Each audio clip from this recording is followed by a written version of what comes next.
The morning started like any other day on Space Station Liberty. The fluorescent lights buzzed with their usual intensity, and the smell of cheap coffee filled the station's main control room. Commander Jack Smith stared at his tablet, reviewing the day's inspection schedules with the enthusiasm of someone reading last year's tax forms. Another thrilling day of checking oxygen filters and fuel gauges. He mumbled to himself, taking another sip of his lukewarm coffee. The station's main purpose was simple: inspect commercial vessels, check for contraband, and make sure everyone followed proper space traffic rules. It was basically a highway patrol station in space, complete with all the excitement of watching paint dry in zero gravity. But at exactly 9:47 a.m. Earth Standard Time, everything changed. The radar operator, Tom Wilson, nearly choked on his breakfast sandwich.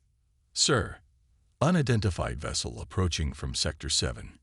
His voice cracked with a mix of excitement and terror.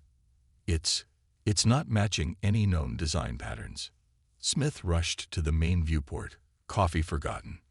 The approaching ship looked like nothing he'd ever seen before. It was unnecessarily ornate, covered in what appeared to be golden swirls and patterns that served no obvious purpose. The vessel resembled a cross between a royal palace and a disco ball. "Are they broadcasting any signals?" Smith asked, trying to maintain his professional composure while staring at what looked like the space equivalent of a peacock. "Yes, sir. They're requesting communication on all frequencies. Actually, they're using every frequency. All of them. At once." Tom's fingers flew across his console. "It's like they're trying to make sure we absolutely can't miss their call." The main screen flickered to life, and static filled the air. A message came through, first in what sounded like wind chimes having an argument, then in heavily accented English. "Greetings, human vessel. This is an urgent for immediate physical inspection by your most qualified medical professional." The message was so loud that several crew members covered their ears. Smith winced and motioned for Tom to lower the volume. "Please adjust your transmission volume," Smith responded diplomatically. "This is Commander Smith of Space Station Liberty. May I ask the nature of your medical emergency?" There was a pause, followed by what sounded like someone shuffling papers. "Ah, yes, volume. Apologies." The voice came back, still loud but no longer deafening. I require human medical expertise. Specifically human. Not AI. Not robotic. Must be human eyes, human hands, human medical knowledge." Smith exchanged confused looks with his second-in-command, Officer Linda Green. This was definitely not in any of their first contact protocols. "We have an advanced medical AI system that Smith started, but was immediately cut off. No artificial intelligence.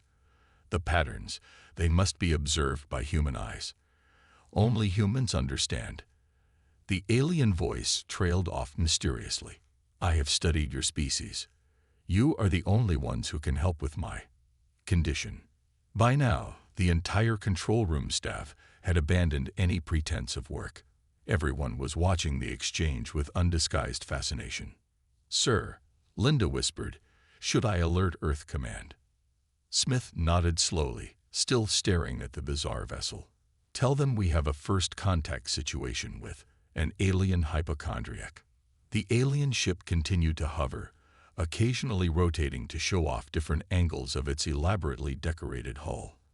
It reminded Smith of a nervous pet trying to get attention. "Your silence concerns me, humans.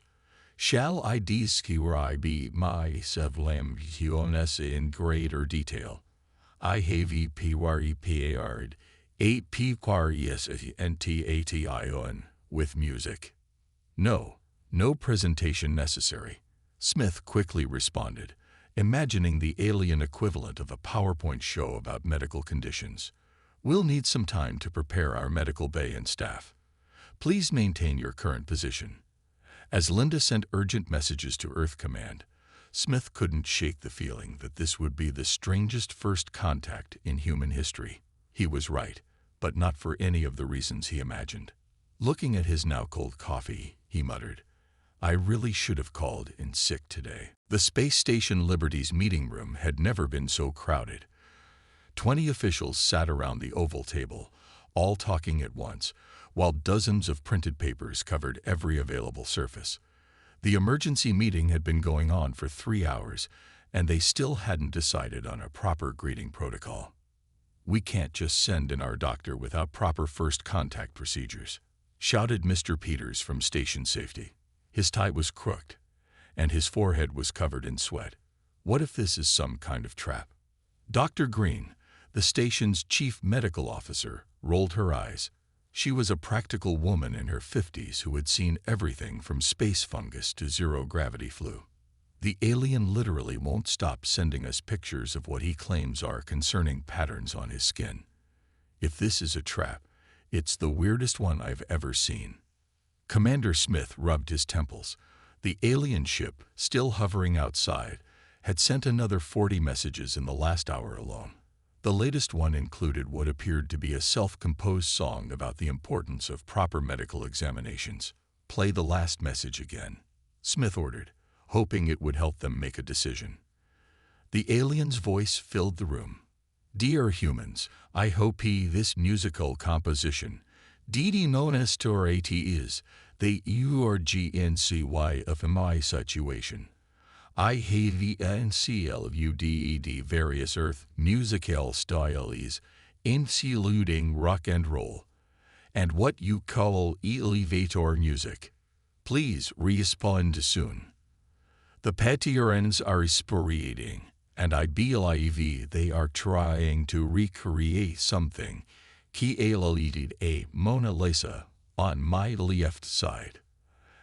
At least he has good taste in art," muttered Linda, who was taking notes on her tablet. Dr. Green stood up and straightened her white coat. "Look, I've reviewed all the pictures he sent. Whatever his species is, he appears to be going through some kind of molting process. It's not dangerous. He's just being dramatic." "But the protocols," Peters started again. "Oh, stuff the protocols," Dr. Green snapped. "I've been a doctor for 30 years. If someone needs medical help, we give it, even if they're purple and obsessed with human art." The room fell silent. On the main screen, the alien ship did another one of its show-off spins, its golden decorations catching the starlight. The Earth Defense Council just sent their response. Tom announced from his communication station. They say, and I quote, "This situation is unprecedented. Proceed with caution. Try not to start an interstellar war over a space rash." Commander Smith sighed deeply. "Very helpful. Thank you, Earth." He turned to Dr. Green. "You really think this is safe?" "Safe? Probably not. Interesting? Definitely." She grinned. "Besides, he's been broadcasting his medical history for the past 2 hours. If he wanted to attack us, he could have done it instead of telling us about his childhood allergies." Just then, another message came through. "Dear humans, I have prepared a sim and LGFT basket of my culture's traditional medicines. They are all properly labeled with hand-drawn pictures. I also include some space snacks." Linda couldn't help but laugh. He's like an anxious patient who Googled their symptoms and brought printouts to the doctor. "Fine," Commander Smith decided. "Dr. Green, you'll examine our enthusiastic visitor, but you'll have 2 security officers with you at all times. And for heaven's sake, someone tell him to stop sending us medical history updates every 5 minutes." As the room cleared out, Dr. Green gathered her medical kit. She included extra gloves, various scanners, and, after a moment's thought, a small sketchpad. If this alien was so interested in human art, it might come in handy. "Tell our visitor he can dock in Bay 3, Smith instructed. "And Dr. Green, try not to encourage his artistic ambitions too much. The last thing we need is an alien art critic starting an interstellar cultural revolution. Little did Commander Smith know, but that's exactly what was about to happen. From the viewport, they watched as the ornate alien ship gracefully moved toward the docking bay, still managing to throw in one last showy spin before connecting with the station. The atmosphere in Docking Bay 3 was tense. Dr. Green stood ready with her medical kit, flanked by 2 security officers who kept nervously checking their stun battens.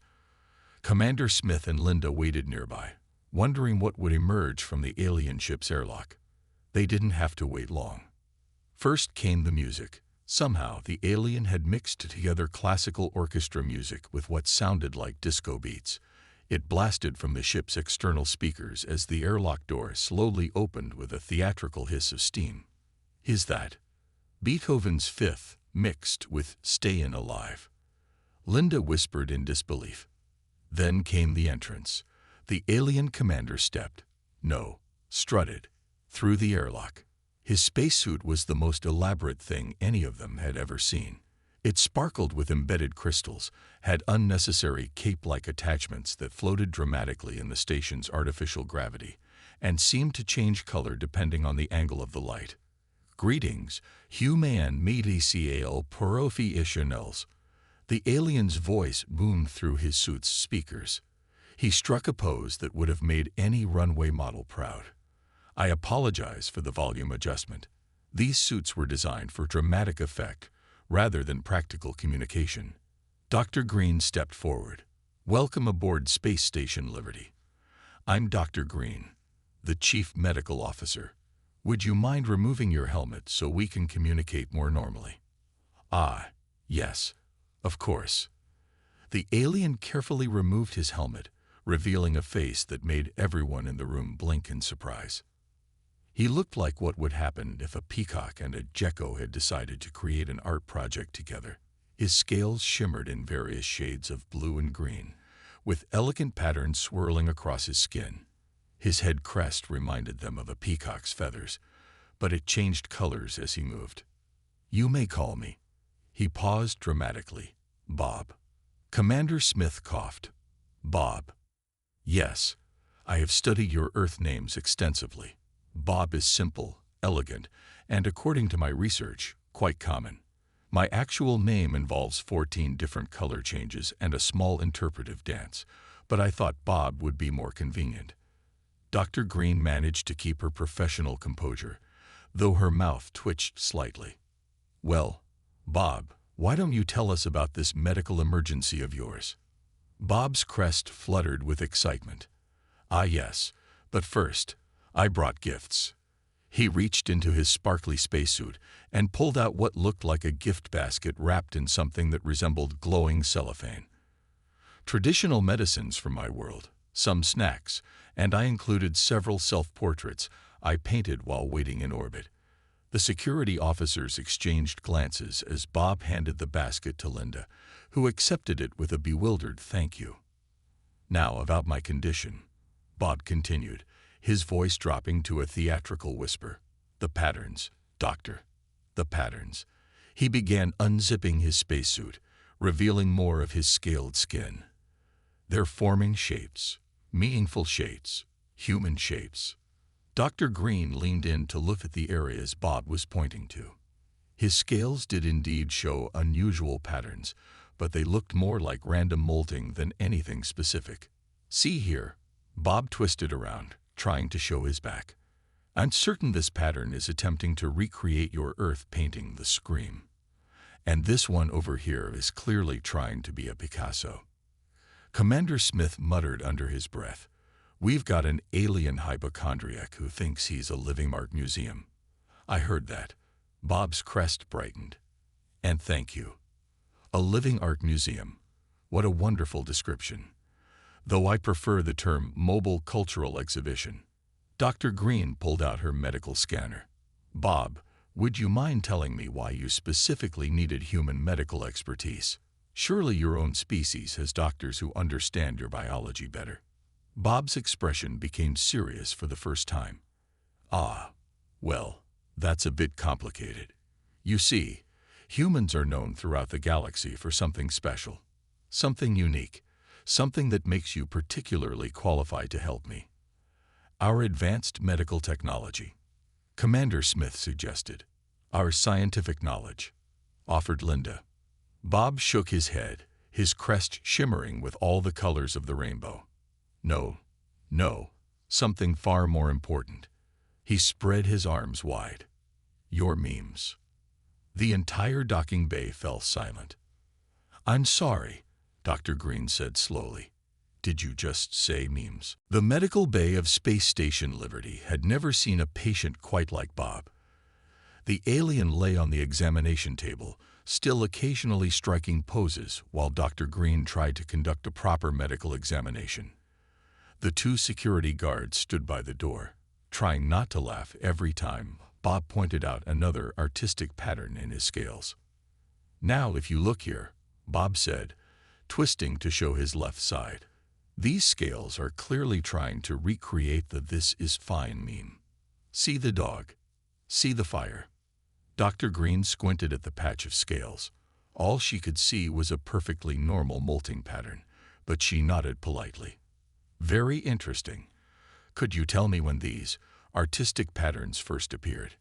It started exactly 3 Earth weeks ago, Bob explained, his crest changing to a thoughtful shade of purple. I was reviewing human internet culture for my research when my first molt began. At first, I thought it was normal, but then, he gasped dramatically. I noticed my scales were arranging themselves into what appeared to be a perfect recreation of the distracted boyfriend meme. Commander Smith, who had stayed to observe, pressed his hand against his face. You're telling me you traveled across space because your molting reminded you of memes. Not just memes. Bob sat up excitedly, causing Dr. Green to drop her scanner. Look at this patch here. It's clearly attempting Vincent van Gogh's Starry Night. And over here, he twisted again, nearly falling off the examination table. This is definitely trying to be the woman yelling a cat meme mixed with the Mona Lisa's smile. Dr. Green picked up her scanner and checked the readings. Well, Bob, I can tell you that physically, you're completely healthy. These patterns are part of your species' natural molting process. There's nothing medically wrong with you. Bob's crest drooped slightly, turning a pale blue. But the artistic patterns, the cultural significance, the deep connection to human creative expression. Linda, who had been taking notes on her tablet, spoke up. Bob, why exactly are you so interested in human art and memes? The alien's crest perked up again, shifting to an excited orange color. Oh, well, you see, I'm actually. He looked around conspiratorially and lowered his voice to a stage whisper. I'm an art critic. A what? Everyone in the room asked simultaneously. An art critic. The most prestigious profession in my culture. Bob stood up proudly, his sparkly spacesuit catching the medical bay's lights. My species values patterns and aesthetic arrangements above all else. We spend our lives studying, creating, and critiquing beautiful patterns. But then, his eyes grew wide. Then we discovered human internet culture. Dr. Green sat down, feeling a headache coming on. So you're telling me that your entire species is obsessed with art, and you found human memes and decided they were high art? Exactly. Bob clapped his scaled hands together. The way humans can take any image and transform it into countless variations, each with its own subtle meaning and cultural significance. It's revolutionary. And your classical art, your graffiti, your emoji combinations, pure genius. Commander Smith looked like he was having trouble processing this information. Let me get this straight.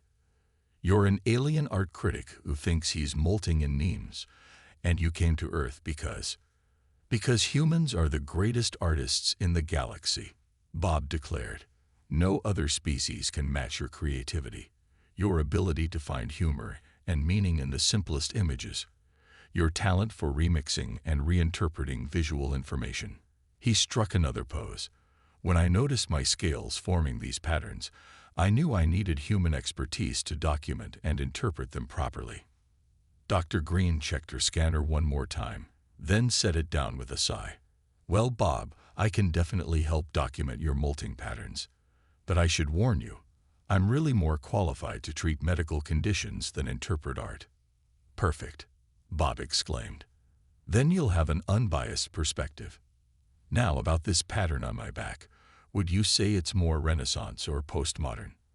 Linda leaned over to Commander Smith and whispered, should we tell him that most of us can barely draw stick figures? Smith shook his head. Let's not ruin his image of humanity just yet. Besides, I want to see what he thinks about cat memes. The Space Station Liberty's break room had been turned into an impromptu art gallery. Bob had insisted on showing his extensive collection of downloaded human memes, internet art, and classical paintings. He'd projected them on every available wall, while the station crew tried to figure out how to explain human culture to an alien who thought they were all artistic geniuses. And this. Bob pointed excitedly at a picture of a grumpy cat. This is perhaps one of humanity's greatest artistic achievements. The contrast between the cat's expression and the text. Pure brilliance. Dr. Green exchanged worried looks with Commander Smith. Bob, I think there's something we need to explain about human culture. Oh, I know. Bob's crest turned a bright pink with excitement. You're all so modest about your artistic talents. Just like this human artist who created an entire series about This Took Me 5 Minutes. He pulled up a crude stick figure drawing. See, such wonderful irony. Linda tried to help. Actually, Bob, that probably did take 5 minutes. Not all humans are artists. Bob's crest flickered, and what they'd learned was his version of laughter. Oh, you humans, such wonderful humor. Next, you'll tell me that your tattoo artists aren't considered your cultural leaders. The room fell silent. Wait. Bob's scales shifted to a confused yellow. You mean, they're not? Commander Smith cleared his throat.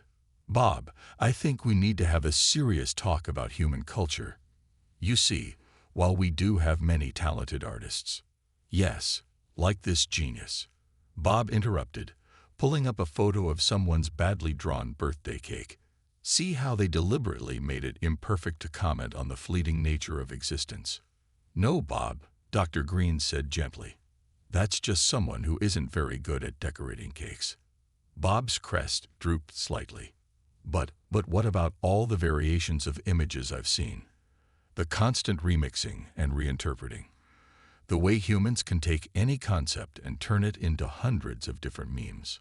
That's just us being silly on the internet, Linda explained. Most of us do it for fun, not as serious art. Bob's scales turned a pale gray. But, he frantically pulled up more images.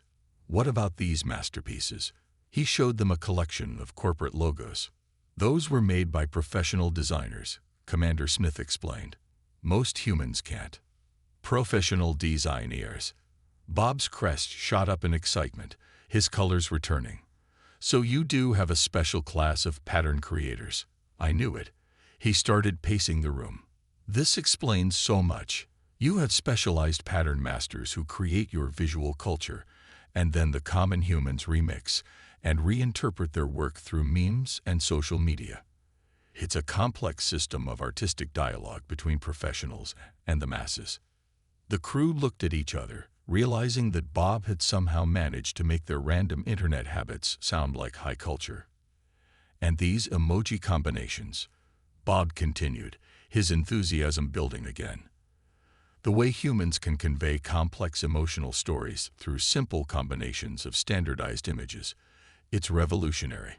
My last academic paper was about the profound cultural significance of the eggplant emoji. Dr. Green choked on her coffee. Bob, Commander Smith said carefully, I think you might be overthinking some of this.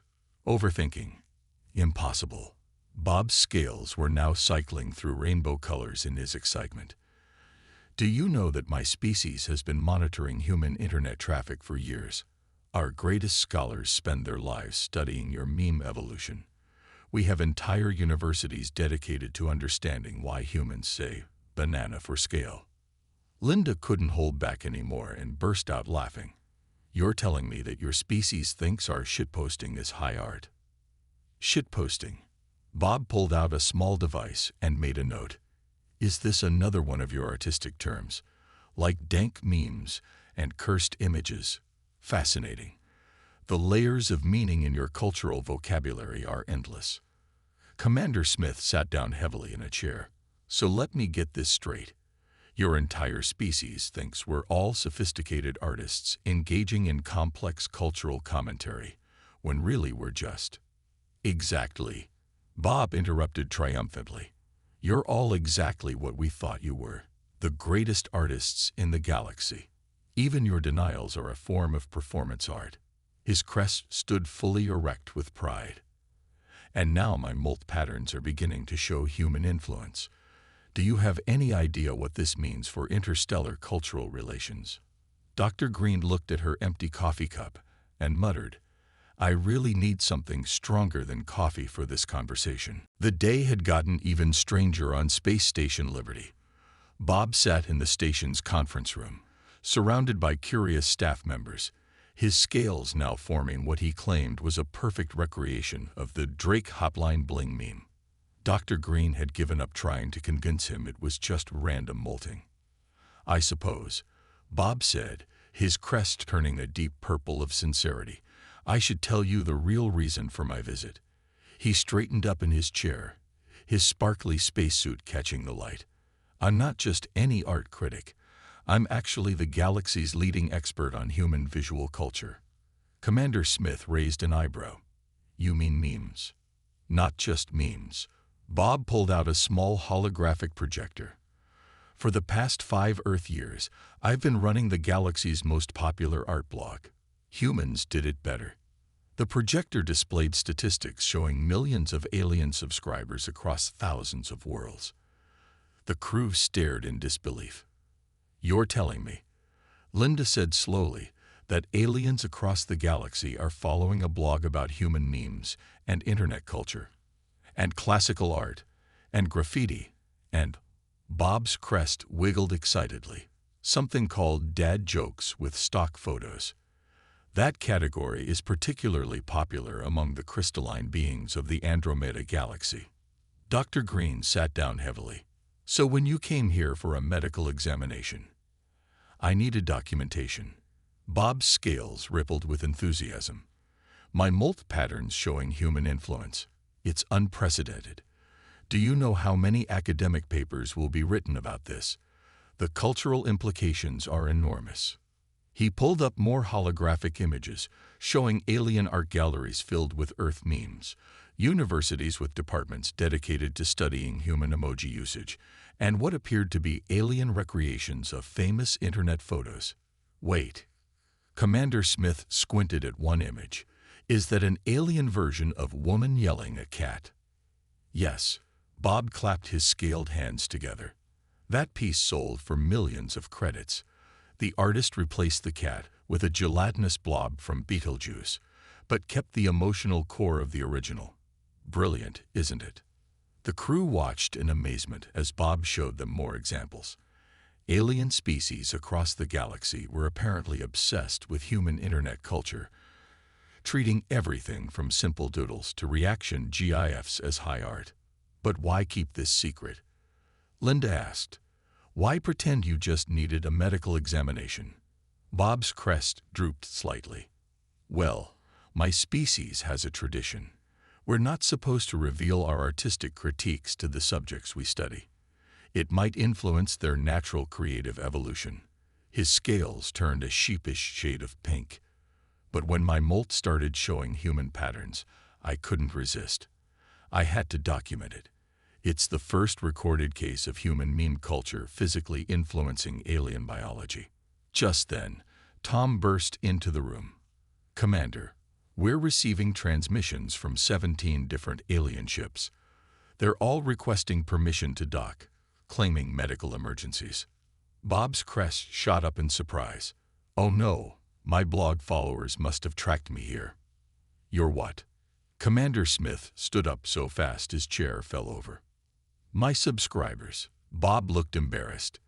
You see, I may have been live blogging this entire medical examination and posting pictures and doing cultural analysis of the station's interior design. Dr. Green checked her tablet and groaned. Are you telling me we're about to be invaded by alien art critics? Not invaded, Bob protested. They just want to experience human creativity firsthand and possibly develop their own human-influenced mold patterns. He trailed off as Commander Smith's face turned an interesting shade of red. Dr. Green, the commander said with forced calm, please tell me we have enough coffee for this situation. Coffee, Bob exclaimed. What a brilliant example of human artistic expression. The way you create pictures in foam, the countless variations of cup designs, the ritual of coffee shop aesthetics. He pulled out his note-taking device again. This will make an excellent addition to my next blog post. Human Beverage Receptacles, a study in functional art. Linda looked at the incoming ship readings, then at Bob, then at the increasingly stressed Commander Smith.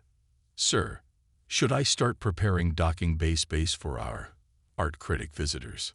Commander Smith just put his head down on the conference table and mumbled something that sounded suspiciously like, I should have become a space traffic controller instead. 1 week later, Space Station Liberty had become the most famous human structure in the galaxy, though not for any reason anyone could have predicted.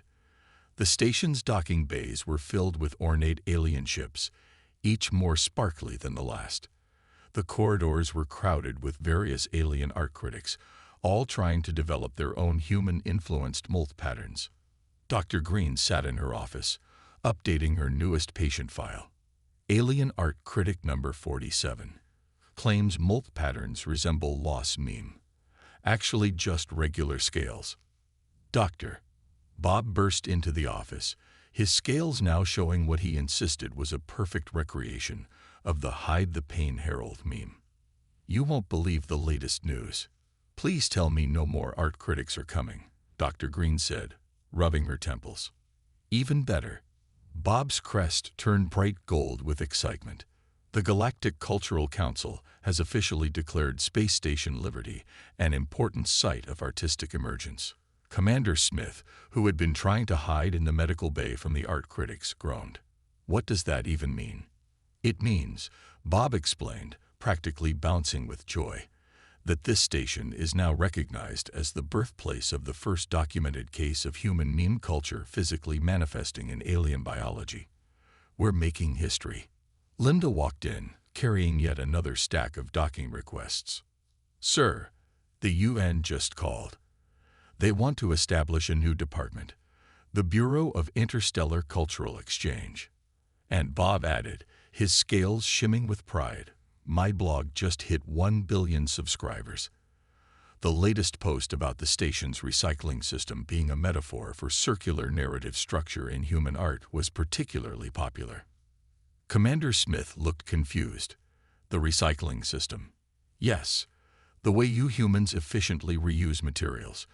It's clearly a physical representation of how you repurpose and recycle memes. Brilliant. Dr. Green had given up trying to correct these interpretations days ago.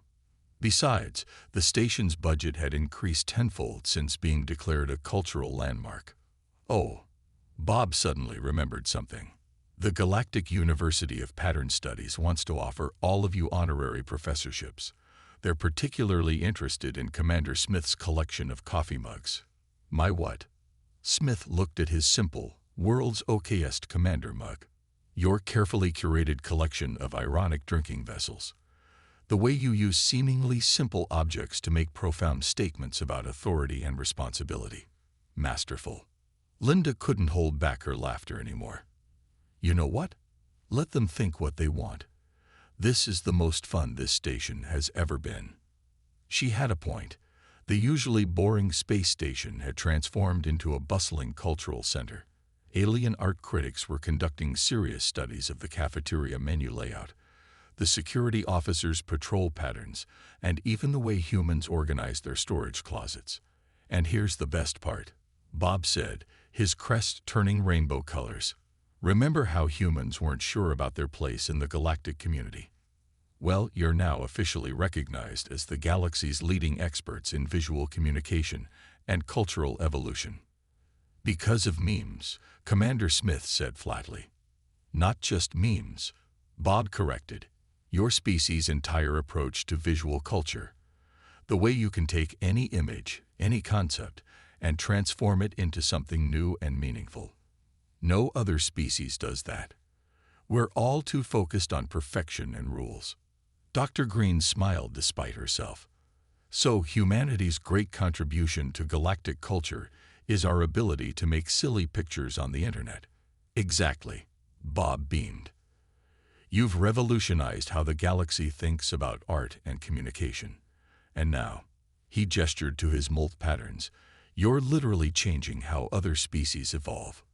Commander Smith looked around his station, at the alien art critics photographing the emergency exit signs, at the new galactic cultural landmark plaque being installed in the lobby, at his crew finally enjoying their once boring jobs, and shrugged. Well, he said, picking up his world's okayest commander mug, I guess there are worse ways for humanity to make its mark on the galaxy. That's the spirit, Bob exclaimed. Now, about your mug. Would you be willing to donate it to the Galactic Museum of Human Cultural Artifacts? The curator is particularly interested in your use of intentional mediocrity as a commentary on leadership expectations. As Commander Smith tried to explain that it was just a gag gift from last Christmas, Dr. Green looked out the window at the stars. Somehow, humanity had achieved galactic recognition not through their technology, their military might, or their scientific achievements, but through their ability to make funny pictures on the internet. And honestly, that seemed perfectly human.